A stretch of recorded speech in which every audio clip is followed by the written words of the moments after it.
Hi, good morning, friends. This is Dr. Manish Mittal, working as Assistant Professor at Brainware University, Department of Management. Hi, today I'm going to discuss about the Indian Contract Act 1872. We are going to discuss the growth and sources of mercantile or business law, definition and meaning of a contract, and essentials of a contract.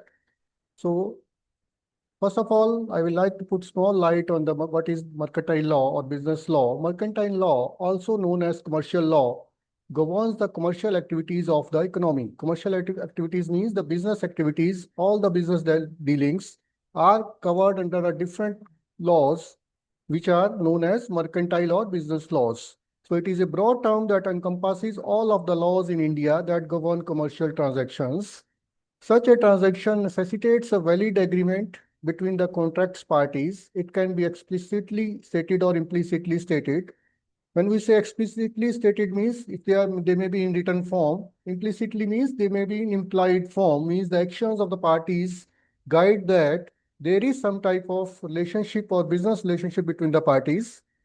So it is concerned with the trader's rights and obligations arising from commercial transactions. The trader can be an individual, a partnership, or a corporation. So the Mercantile Law of India encompasses all Indian acts that govern trade or commerce, like the Indian Contract Act 1872, Sale of Goods Act 1930, Companies Act of 2013, and so on. In the cases when one party was a Hindu and the other party was a Muslim, the personal law of the defendant was applied in the olden period. In case of persons other than Hindus and Muslims, and also where laws and usages of Hindus or Muslims were silent on any point, the courts generally applied the principles of English law. So, when we discuss or talk about the main sources of Indian mercantile law, they can be the English mercantile law, statute law, judicial decisions or case law, customs and usages. So English mercantile law means the law which is we have taken from the English books. You can say that the Britishers have ruled most of the world when they ruled India. After that, Indian judiciary has taken most of the laws from the British laws. So English mercantile law is an unwritten generalized law of England to deal with customs and judicial activities which has equity law, merchant law, common law, and statute law at its as its sources. As, as India was under the control of the British for a longer time, the Indian mercantile law is derived from the English mercantile law. As we all know that many of the laws are enacted by the government of India in the parliament, so they are called statute law. Legislation creates law, which is referred to as a statute law. A statute is a written formal act of the legislature. It has also evolved into a significant source of mercantile law. Judicial decisions or case laws. Many courts take decisions in routine like Supreme Court, High Courts, and other courts. These decisions are used by the coming cases or subsequent cases, and we call them judicial decisions or case laws or judicial precedents. So judicial decisions refer to the decisions made by individuals having judicial powers. It means that judges available in the courts will form certain rules and ask their subordinates to follow. And it is fixed and constant for all the cases. So the Indian government has given authority in such a way that if the High Court makes a judgment, it should be obeyed to all its subsidiary courts, whether they are favorable or against. Customs and usages. We can say that most of the laws are guided by the customs and usages, religion of the country where they are implemented. So customs are the very good source or the main source of the laws. So it is a significant source of mercantile law. The Indian legal bodies give high authority priority to customs and trade. The codified law also supports it. It provided all the powers required for the customs department. Now coming to the next part of the chapter regarding the contract agreement and essentials of the contract. To start with this, let us discuss small example that if suppose you are going to buy some item from the market and you are going to see some product in the shop like a mobile phone or a laptop, you ask the price of the product and the shopkeeper gives you some price and he offers you to sell the product in some price. If you accept that offer, means you promise or you agree to buy that product. And after negotiation, you enter into some type of promise and then agreement. Now, if you actually pay the money to the seller and he issues you a bill, proper document, having the name of the company on the top, GST number and other details about the company, he write your name, amount, guarantees, warranties, and some serial number of the product. It means you both have entered into a contract where you have complied with all the essentials of the contract. So now, what is the difference between agreement and a contract? As per Section 2E of the Indian Contract Act 1872, every promise and every set of promises forming the consideration for each other is an agreement. So I repeat again, when you offer, then you go for promise. So we say every promise and every set of promises. When you negotiate, you agree on some amount. So we call it forming the consideration for each other.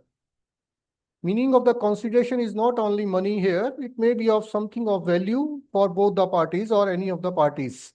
So when you are entering into some type of agreement or contract, there should be a valid consideration, means there should be something of value which both the parties are getting by entering into that transaction. So every promise and every set of promises forming the consideration for each other is an agreement. So an agreement to become a contract must give rise to a legal obligation, that is a duty enforceable by law.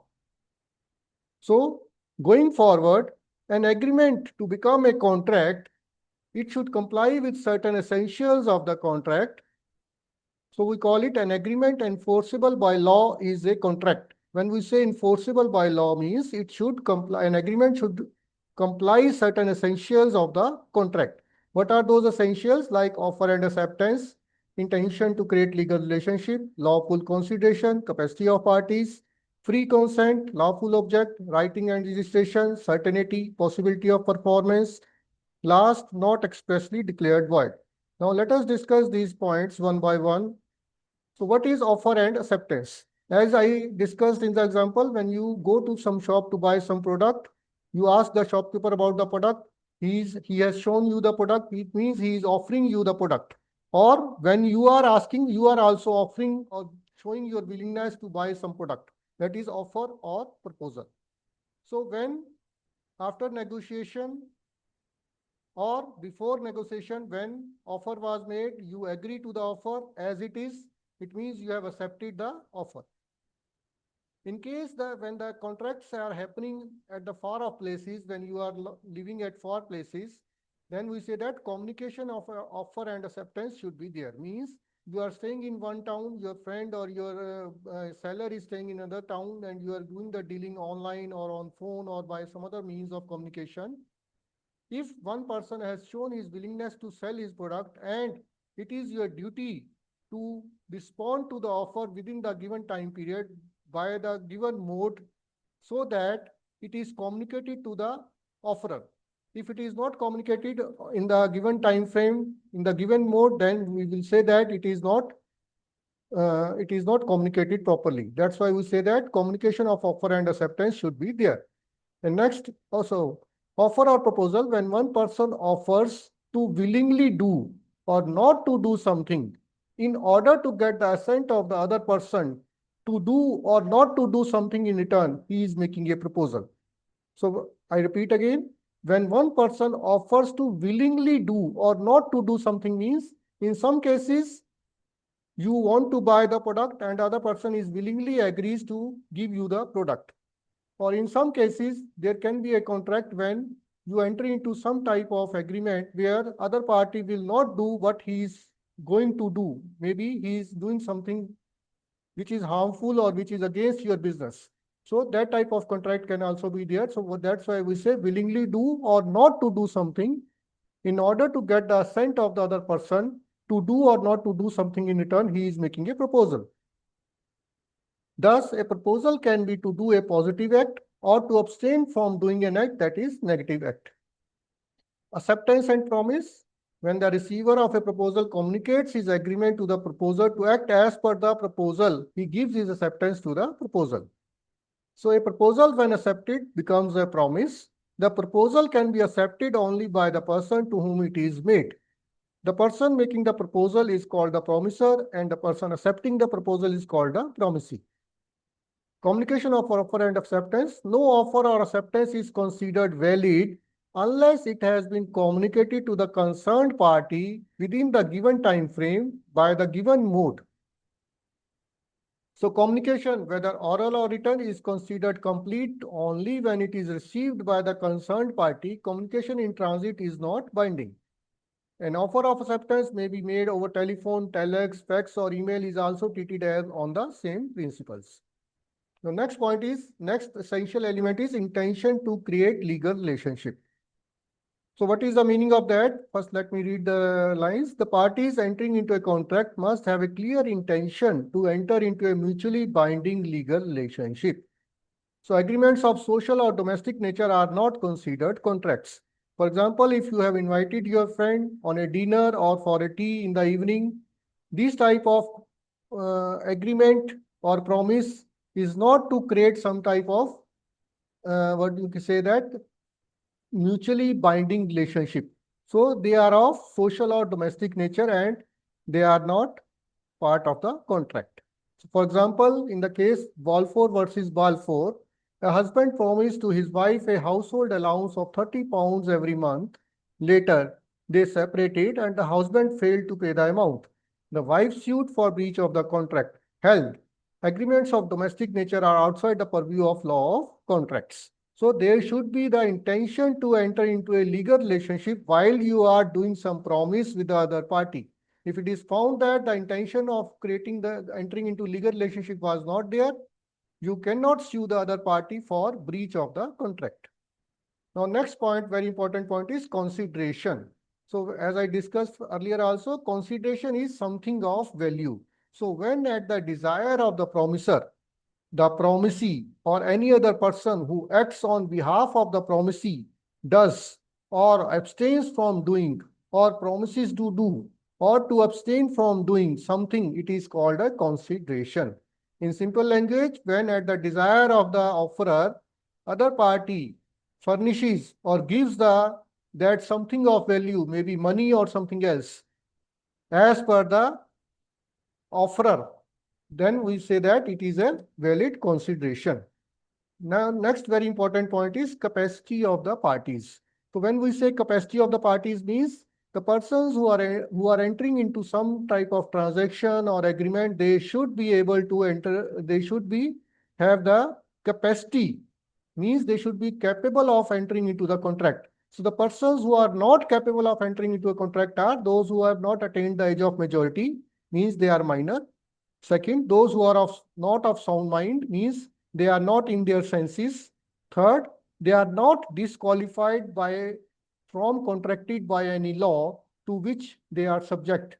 So every person who has attained the age of majority is competent to contract provided she is of sound mind and is not disqualified from contracted by any law to which he is subject as per section 11 of the Indian Contract Act 1872. Now, next important point is free consent. When you are entering into the contract, your consent, your willingness should not be under the influence of someone. Your consent should be free. So we say that when you are entering into some transaction with the other party, your consent should not have been obtained by some force. So there are certain elements which can be considered under this point, means your consent is not influenced by coercion, or section 13 says your consent is not obtained through coercion, undue influence, misrepresentation, fraud, or mistake. If it is done so, means we can say that your consent is not free. Then lawful object. The object, the purpose for which the contract is entered into to do some activity should be lawful. The object of contract should be lawful and must not violate any law. The next point is writing and registration. It depends on the type of contract you are entering into. Depending on the type of law, type of contract, type of transaction you are doing, you are supposed to comply with all the rules and regulations to make that agreement or contract valid. So if you are entering into some agreement and if it is not registered, or if you are buying some property and the sale is not registered with the proper authorities, means you have not complied with the proper documentation process. So this should also be taken care of. The contract must be entered into as per the stipulated legal formalities. According to the Indian Contract Act, a contract may be oral or in writing, but in certain special cases, it lays down that the agreement to be a valid must be in writing or and registered as per Section 25 of the Indian Contract Act. The next point is certainty. The terms of agreement must be clear, certain, and unambiguous. For example, A agrees to sell B 100 tons of oil.